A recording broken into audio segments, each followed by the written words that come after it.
Та бол Бурхан Тэнгэр өвөг дээдсийнхээ хүсэн хүлээсэн хайртай хүү. Та бол хүчрэг зоригт баатруудын үр удам үргэлжлэл. Таны амьдрал хайр талархлаар дүүрэн байдаг. Бүх зүйл тань сайн сайхан байна. Таныг хайр үндэтгэл дэмжлэг дүүрэн хүмүүс хүрээлдэг. Та тэднийг дэмжин тэтгэх хүртэй. Таны сүнс ухамсар хайраар дүүрэн та аттай хүн.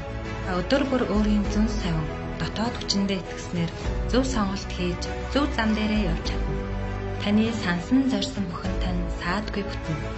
Та хүсвэл бүтээж чаддаг. Зориул зорьсондоо хүрч чаддаг. Та бол эд баялаг амжилт бүтээлийн сарвс. Та амжилтанд хүрэхэд шаардлагатай бүх бололцоог эзэмссэн дайчин ир. Таныг чиглэн олон сайхан амжилтууд ирж байна. Та мөн бусдад амжилтанд хүрэх замыг зааж өгч чадна. Таны зүрх сэтгэл хайраар дүүрэн, тал шиг өргөн, тэнгэр шиг болов. Та өөрийгөө болон бусдыг ойлгон хөндөж, байгаагаар нь хүлээн авч чаддаг. Таны зүрх үргэлж бусдын төлөө цохилж байдаг агуу нэгэн. Та бол мөнгөний сон, баялагын татах хүч, мөнгө танд хурдан бөгөөд хялбар орж ирдэг. Илж хангалттай хэмжээний мөнгө танд бий. Хүн бүрт хүрэлцэх хэмжээний мөнгө ертөнцид бий.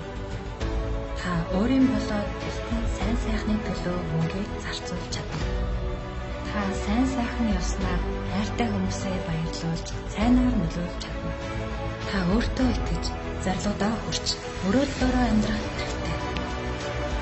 Та маш их ивэлцсэн бизнес эрхлэгч. Таны бизнес өргөжж, та олон хүнд тусалж чадна. Та эрүүл чирэг, сэтгэл татам, ирч хүчтэй, хаалаг залан. Та гэр бүлийнхээ төдийгүй улс их орныхоо ноён нуруу, өшөг тулгуур, нөмөр нөлгөн. Та ангаагдсан, хурц хараатай, хурдан асгаатай, эсвэр хатуужилтай, зоригтой, зоригтой, хямартай залан. Өдөр бүр өөртөө үгийн сайхныг хэлж, дотоод галаа хасаад, өөрийгөө сэрэг, өөрийгөө тань. Та бол хүч, та бол хайр, та бол үнэн.